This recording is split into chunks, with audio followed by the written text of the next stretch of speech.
Hello everyone, this is Ania Lian again. What I would like to teach you today is to help you order your thoughts about how to actually um, go about creating a literature review, right? Typically, in assignments and in PhDs and in master thesis, um, students make one mistake. They basically say what they found in journals and in books. That makes the entire exercise useless because the point of the literature review is not to convince the reader that you have read the literature.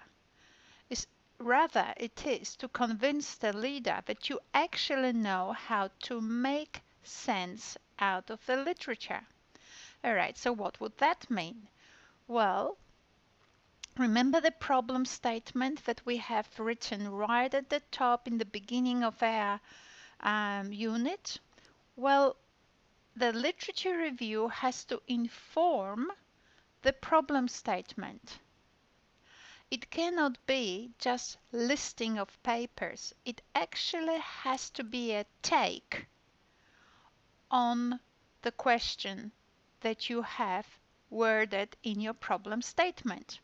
Now, just to actually exemplify what I mean by that and to help you in structuring your text in the way that actually makes it into a quality analysis, this is why I am producing this video. Okay, now I cannot help myself but begin with some of you already know is my favorite person for this semester at least, Professor Clayton Christensen, chair of the Harvard Business School. Remember, I might have mentioned him before in some other um, podcasts, but let's look at it again. It is the job, not the customer, that is the fundamental unit of analysis. We had a discussion in the class on campus about this statement, and it has raised the obvious controversies. But what I actually try to steer students towards is this particular way of understanding this statement. As you know, in education, everybody says you've got to know your learner. Got to know your learner. But what would that mean? We kind of know the learner. We know that learners bring with them all kinds of differences. In fact, we could say that learners is this infinite difference. So if we actually think that we could reduce all this difference to some model, to some, let's say, understanding is not actually managing the infinite difference that students bring with them, it's actually reducing those differences to a particular model. But what will happen then? So we know that this student is this, or that, what will happen? Well, then we don't actually teach the student. We actually teach our model of the student. It is getting really messy, isn't it? But this is the point of these classes. It is for us to engage in some thinking about the things we always say in our profession. And what I'm suggesting to you is, unless we actually articulate what is meant by that, we could be getting ourselves into a bit of a trouble. The other, of course, ultimate desire of many teachers is that if we understand everything about everyone, then we can come up with strategies to manage them. And here comes Clayton, and Clayton is not the only one, I'll come back to it. And here comes Clayton challenging us and saying, okay, so you do not want to actually know your customer, you want to manage the customer. Notice that manage is a verb. And when he asks us to identify the job is a verb. So is this actually what we want? Do we want to know everything about our students so that we can finally get them under control? Yes, I'm inviting you to think about it, because at the end of the day, what actually Clayton is saying, please find a synonym for what you always say, which is to know the student, and replace the noun with the verb that actually describes what is it that you want from that knowledge. Do you want to know your customer, your student, in order to control them? Is this what we want? So I invited our students in on-campus classes to actually consider the following statement, what I consider a healthy statement. And you will notice here that I have used the structure of the problem statement I taught you in the beginning of this unit. It is a very handy structure. It has what is it that I want to identify and why I want to identify. It's got a purpose, and you know from your previous studies that all action is goal oriented, so we need to actually identify this goal for ourselves. So what I did in class, I invited students to actually unravel this job. And what I suggested was that I want to, as a teacher, identify strategies which will support students in their process of information management in order, okay, I'll just remove this, in order for students to experience their own individual sense of achievement and ultimately their well-being, their own well-being. Well, isn't it interesting? And I'm sure, but if you read it, you go, yeah, why information management? I think some of you might actually ask, why information management? Well, why do you think? Learning, I have actually explained in the other podcast, is about meaning management, isn't it? Because life is about meaning management. So school is to support life, and since living is about managing meanings, managing meaning, managing information. Same thing, managing meaning, managing information, right? The school's objective is to do that, to assist students in this. So I'm not trying to manage students. What I want to do is to find strategies that help students to manage information. Oh, that's very different. And you say to me, where do you find these strategies? Well, we will look at it soon. And if you actually can think ahead, you know that I will bring you into to the table. Things in the top row, things in a left side column, compare, contrast, see how things actually break down. But let me stay on this slide. As a teacher, I want to identify strategies. Look at this, strategies, which is pedagogy, right? Kinds of activities, support systems, which support students, right? Not for me to manage students, but I just want these strategies to support students in their process of information management, meaning making, but I call it information management because then you can come to ICT or technology and you can see that technology doesn't do anything but helps to manage information, right? Same objective. So technology would be just one of the strategies serving the same purpose. So that's why I'm using these words on purpose. So I want to identify strategies that support students in their task of information management.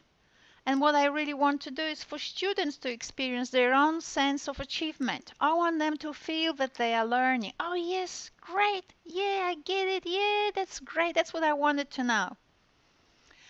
And ultimately, their own well-being. Because we know that the emotion of well-being is controlled by the same neurological systems as physical well-being. Our emotions tell us whether the fire is hurting us or whether it's actually warming us up and helping us. Right? Our emotions tell us, oops, this feels hot, this feels well, right? So ultimately their own well-being. They feel that they are achieving, they are happy. If they are happy, their health is well. All right.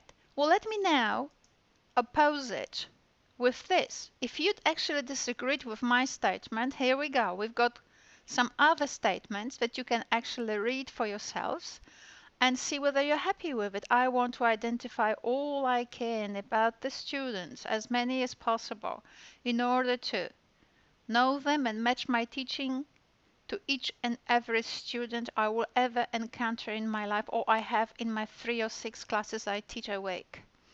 Right? You can say it. It just sounds undoable, impossible, and most of all, what would that mean?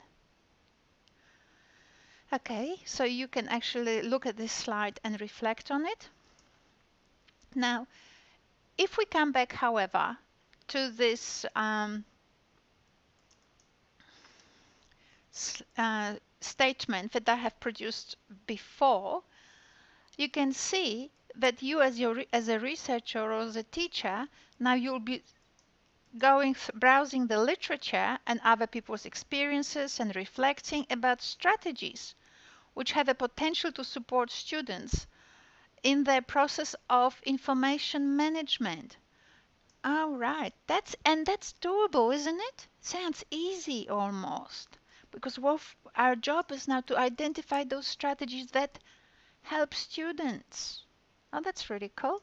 And what do we put on the top row? In the top row, well, the outcome, which is for students to experience their own individual sense of achievement and ultimately well-being. So here's the outcome. Well, and here we will have dimensions of that achievement.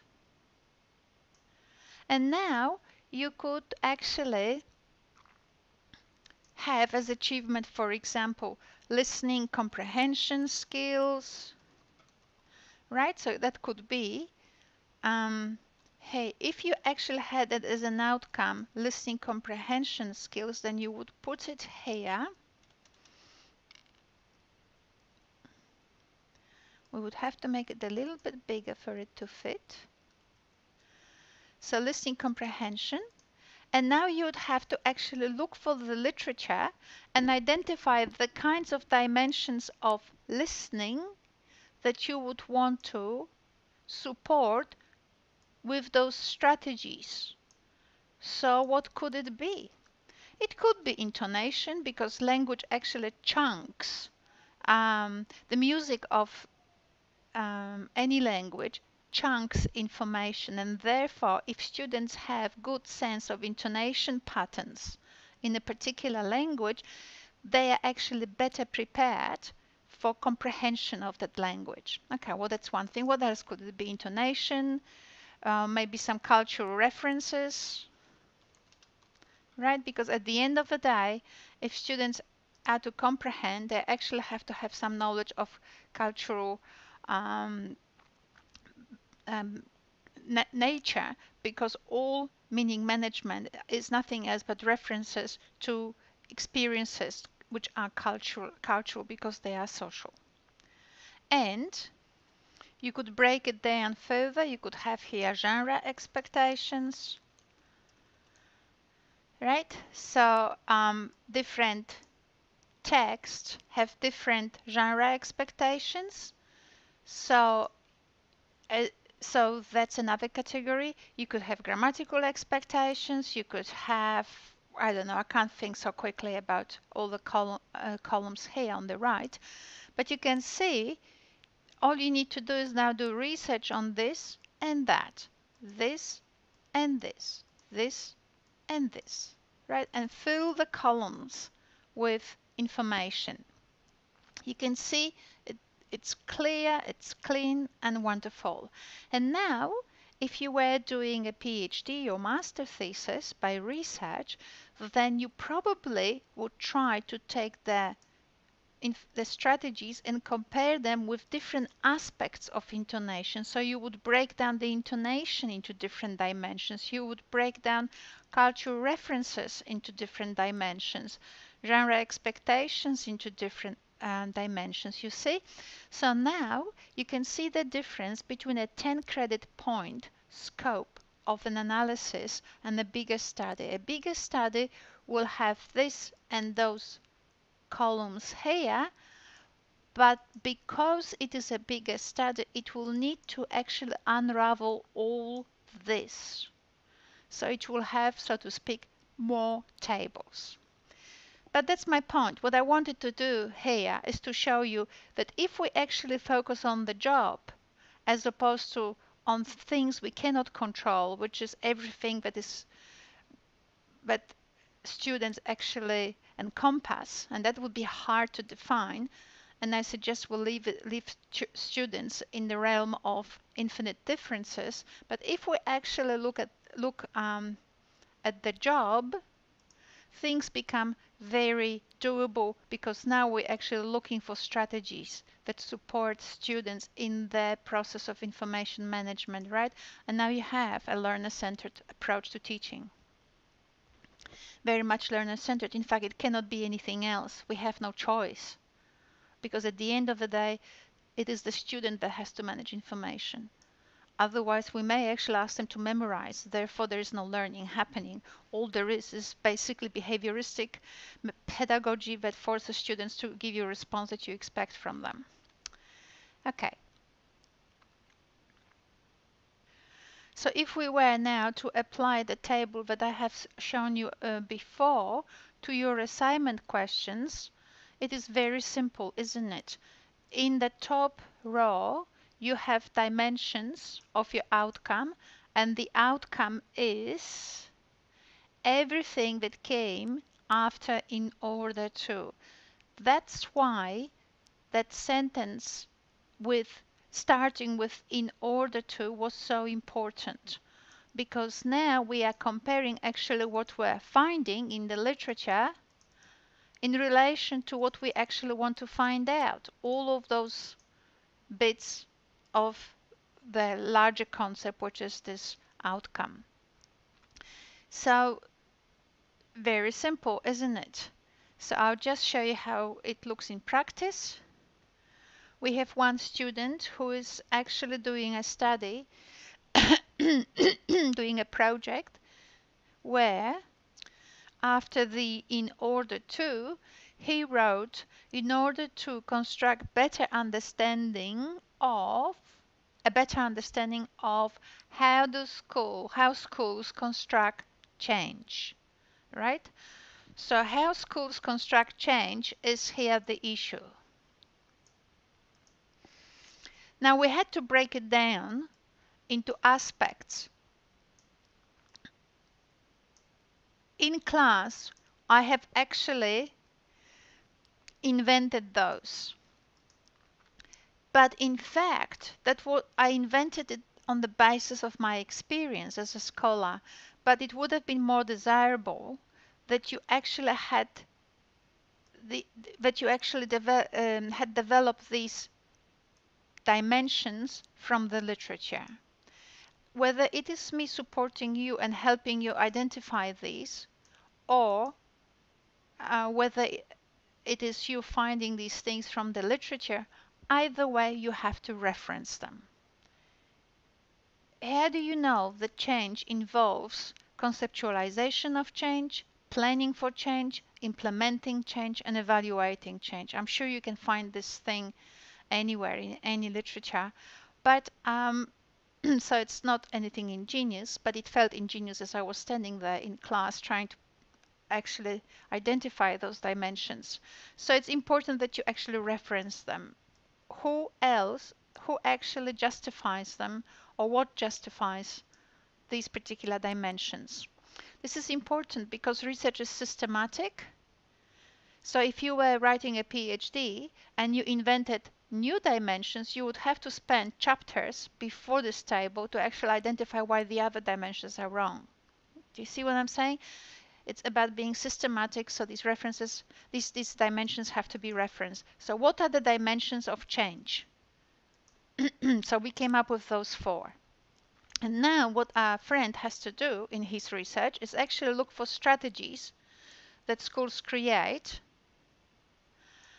and now see how many or what strategies focus on conceptualizing change, on planning for change, on implementing change, and so on.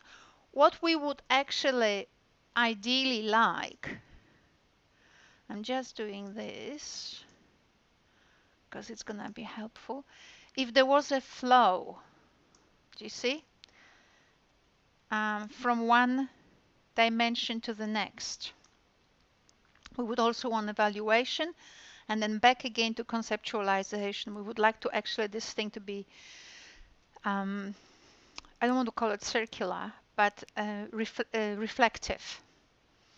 He may find out that schools do different things in order to actually support teachers in conceptualizing change. Right? So there could be many different strategies. So for example, I had a discussion with Dean, and Dean mentions, for example, in one of his strategies, he talks about mentoring.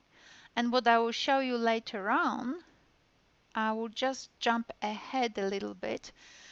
Do you see how many strategies there could be?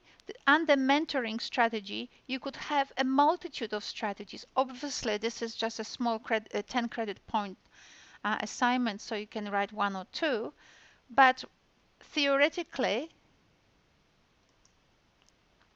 even if you have mentoring strategies, you could actually have different forms of mentoring, of different forms of strategies that will fall under the umbrella of mentoring. So I really liked how he organized them in terms of names, mentoring or whatever else he has, and it's on learning. His conceptualization of assignment 2 is actually on LearnLine. I like how he actually named the larger categories, but there could be still smaller strategies underneath it, sub-strategies, right? Different strategies fall under the umbrella of mentoring strategies. Well, you can see it's very simple now. What the student here has to actually do is find a link between the strategies that schools engage in order to actually engage teachers with NAPLAN, and he has to find out which ones actually support conceptualization of change, planning for change, implementation of change, and evaluation of change, right? Why do I have zeros and X's here? That is because, just for argument's sake, it may be that he will not find strategies relating to specific to every dimension. Or some strategies are good for conceptualization but are no good for actually planning. So what we want actually to achieve is a pretty good map of the literature. So that's why X's and zeros. And I'm talking about it in here so that when you don't find stuff, you don't panic. Okay, so I've given you more examples here. This is an example from Pauline. Pauline actually is evaluating an idea of creating an indigenous learning community. And this is an idea of Moni. Moni is talking about, is it Moni? Yes, evaluating professional development programs. Right, so now you have a pretty good idea how to go about it. What I said in my housekeeping video was as follows. In order now to actually write about what you found and insert it in this table, you need to actually have a look at regularities. What are the regularities? And then as a result produce an argument. And then use examples from the literature to support your argument, right? So when you say this in this particular pattern appears to be present in schools, then you have to say for example, and maybe that some schools actually try to do more, however it still goes back to this and this problem and so on, right? So now the literature review is a reflection of your analysis. It's not just a listing of text that you have read.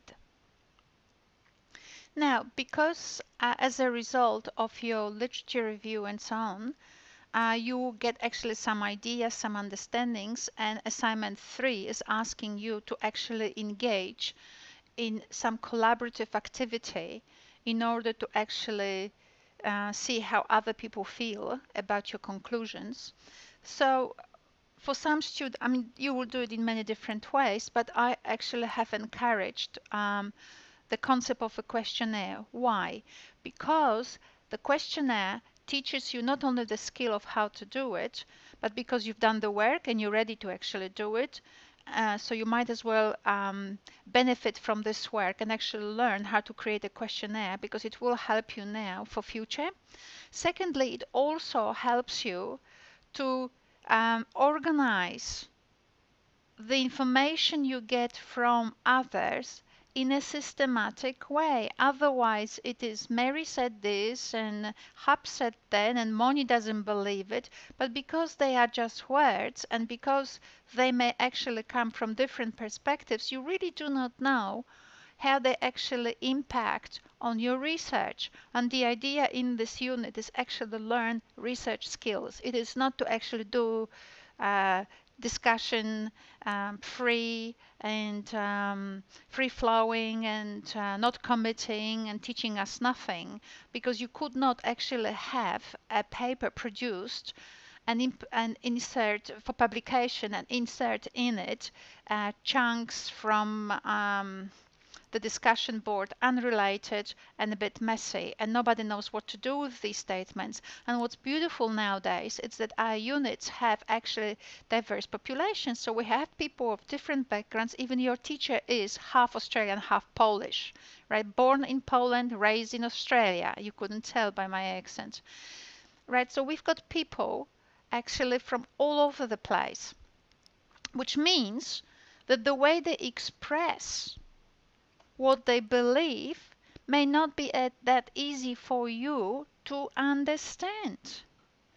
So that's why systematicity is important. We need to create a questionnaire that actually allows us to reduce ambiguity. Remember that term? Reduce ambiguity, which means our questions will need to be as precise as possible. Maybe I will finish this podcast and I will actually now commit my time to the questionnaire in a separate video. Alright, I'll do that.